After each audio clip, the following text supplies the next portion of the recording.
America, Israel और Iran के बीच चल रहे संघर्ष का आज 8वां दिन है और इसी बीच अब खबर ये भी सामने आई है कि रूस इस जंग के दौरान ईरान को खुफिया जानकारी दे रहा है। इस दावे के सामने आने के बाद अंतर्राष्ट्रीय स्तर पर चर्चा भी तेज हो गई है। पूरा मामला क्या है, आज के इस वीडियो में जानेंगे। अमेरिकी अखबार वॉशिंगटन पोस्ट की एक रिपोर्ट में कहा गया कि रूस ईरान को ऐसी टारगेटिंग इंटेलिजेंस दे रहा है जिससे वो अमेरिकी सैन्य ठिकानों और सैन्य गतिविधियों को ज्यादा सटीक तरीके से निशाना बना सके। रिपोर्ट में 3 अमेरिकी अधिकारियों के हवाले से ये जानकारी दी गई है। अधिकारियों ने मामले की संवेदनशीलता को देखते हुए अपना नाम सार्वजनिक नहीं किया है। इस रिपोर्ट के मुताबिक रूस ने ईरान को मिडिल ईस्ट में मौजूद अमेरिकी युद्धपोतों और सैन्य विमानों की लोकेशन से जुड़ी जानकारी उपलब्ध कराई है। इससे ईरान को अमेरिकी सैन्य गतिविधियों पर नजर रखने और हमलों की बेहतर योजना बनाने में मदद मिल सकती है। बताया ये जा रहा है कि पिछले हफ्ते अमेरिका और इजराइल की ओर से ईरान पर किए गए हमलों के बाद ईरानी सेना की अमेरिकी सैन्य ठिकानों का पता लगाने की क्षमता कमजोर हो गई थी और ऐसे में ईरान को बाहरी मदद की जरूरत महसूस हुई और रूस से सहयोग लिया जा रहा है। अमेरिकी अधिकारियों का यह भी कहना है कि ईरान के पास अपने दम पर अमेरिकी सैन्य संसाधनों की सटीक लोकेशन पता लगाने की सीमित क्षमता है।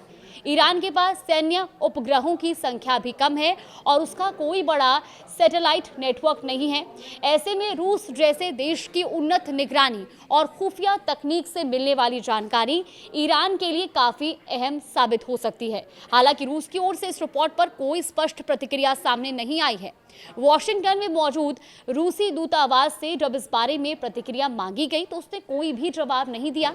वहीं मॉस्को की ओर से इतना जरूर कहा गया है कि रूस और ईरान के अधिकारी लगातार संपर्क में हैं, लेकिन खुफिया या सैन्य मदद को लेकर कोई पुष्टि नहीं की गई है। अब इस पूरे मामले पर अमेरिकी खुफिया एजेंसी CIA और रक्षा विभाग यानी कि डिपार्टमेंट ऑफ डिफेंस ने भी कोई टिप्पणी करने से इनकार कर दिया है। अमेरिकी अधिकारियों के मुताबिक चीन के ईरान के साथ करीबी संबंध जरूर हैं, लेकिन अभी तक ऐसा कोई संकेत नहीं मिला कि चीन इस युद्ध में सैन्य मदद दे रहा हो। चीन की ओर से भी इस संघर्ष को खत्म करने और बातचीत के जरिए समाधान निकालने की अपील की गई है। ऐसे में विश्लेषकों का यह भी मानना है कि अगर रूस वास्तव में ईरान को खुफिया जानकारी दे रहा है तो इससे युद्ध की दिशा प्रभावित हो सकती है। ऐसी जानकारी मिलने से ईरान के हमले ज्यादा सटीक हो सकते हैं और वो अमेरिकी सैन्य गतिविधियों पर बेहतर नजर रख सकता है। हाल के हमलों में कमांड एंड कंट्रोल सिस्टम और रडार जैसे अहम ठिकानों को निशाना बनाए जाने की खबरें भी सामने आई हैं। रक्षा विशेषज्ञों का कहना है कि रूस के पास उन्नत स्पेस टेक्नोलॉजी और निगरानी क्षमता है। उसके सैटेलाइट नेटवर्क और खुफिया संसाधन काफी मजबूत माने जाते हैं।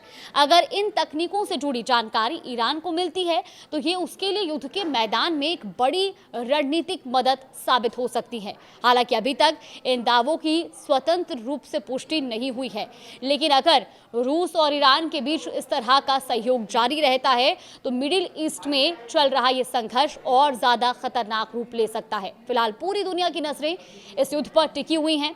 आने वाले दिनों में हालात किस दिशा में जाएंगे और क्या ये संघर्ष और बड़ा रूप लेगा, ये देखना बेहद अहम होगा।